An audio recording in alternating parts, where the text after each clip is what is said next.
The C9, not going to be a mid-engine. The C8 might have shedded the manual transmission completely. Will the C9 totally shed the gasoline engine? Let's talk about it.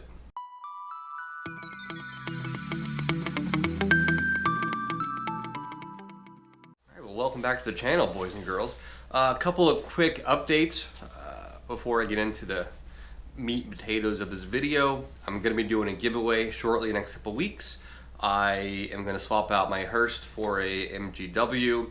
If you want a chance to get a free shifter, just comment on this video or any future video and be a subscriber, and you could get yourself a Hurst shifter and a C6 knob as well. I use Loctite when I put it on. I don't want a chance breaking it, taking it off, so you'll get both. Also, my Z has started to develop a very slight differential whine, so it'll be going to the Corvette doctor here in about a month or so. Probably get a new rear end. We'll see.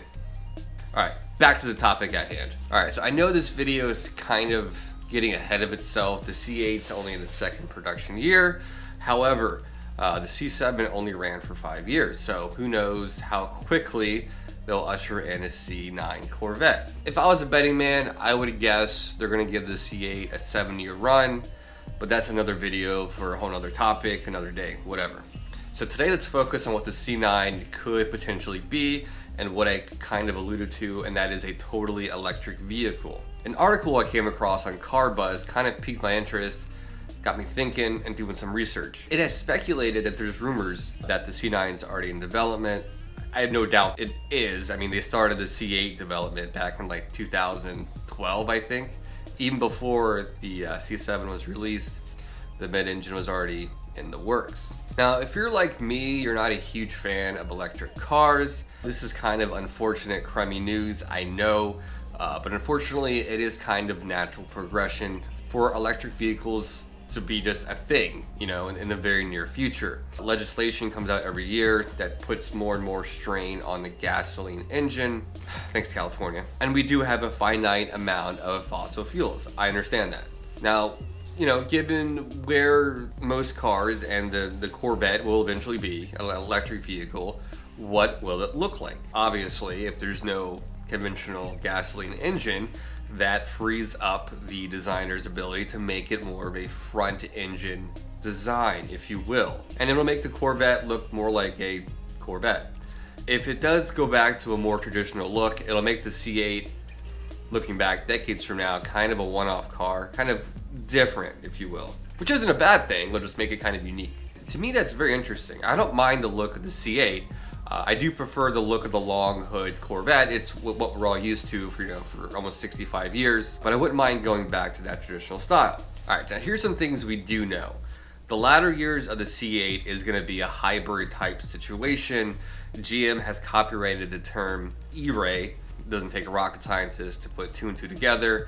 There have been plenty of test mules spotted, figures leaked online, documents leaked online. I mean, Chevy has pretty much all been announced that we're going to get a hybrid variant of the Corvette in the C8 form. Now, natural progression of speed and where things are going is full electric, unfortunately. Now, you might be thinking, well, maybe GM wants to keep it a gasoline engine as long as they can, just to satisfy the purists, the real Corvette enthusiasts. My only hesitation with that would be that they had no problems axing the manual transmission in favor of a dual clutch for performance. And if they're trying to keep up with European cars, they're going to have to probably go all electric, i.e. Porsche, McLaren. Other variants are coming down the pipeline right now that are going to be fully electric. They're going to be super fast. Look at a bloated Tesla. They're so heavy, but they're so damn quick. There's no real transmission. It's pretty much one gear, all torque, all the time. So if GM is only looking for performance in the C9, we're only going to get one variant, electric, boogie woogie woogie. Now here's a crazy idea I have in my brain, is that is kind of making a retro styled Corvette in the C9 form. Kind of like what the 2005 Mustang did, like a throwback to the 60s Mustang, but done better with a higher budget. I'd love to see a C2 modernized to now.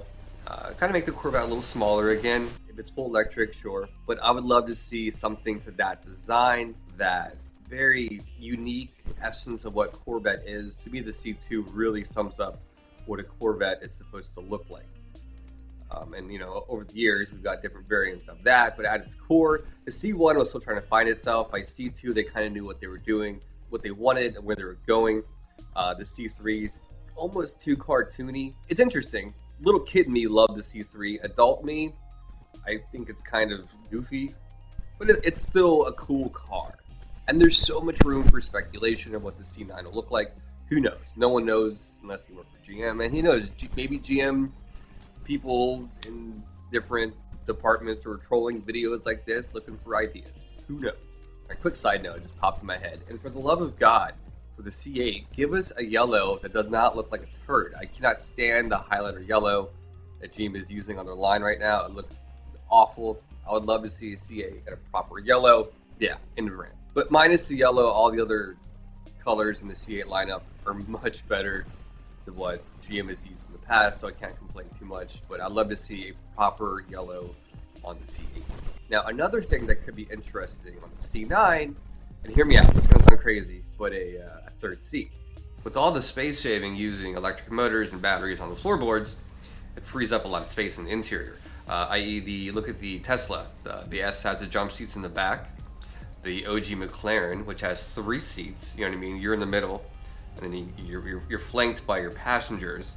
I mean, really, the sky is the limit with electric design. It frees up so many opportunities, and it would be perfect for hauling all that push. So, in closing, there's no secret that the C8 is a phenomenal success. It's an awesome car, and GM knows what they're doing, and typically by now, you would have the higher tiered models already introduced, but they're kind of waiting because they're going to get all the money they can out of the Stingray. I don't blame them. And with that being said, they might not want to stray too far from that cash cow, what the C8 is. So that might deter them from going too extreme in one direction.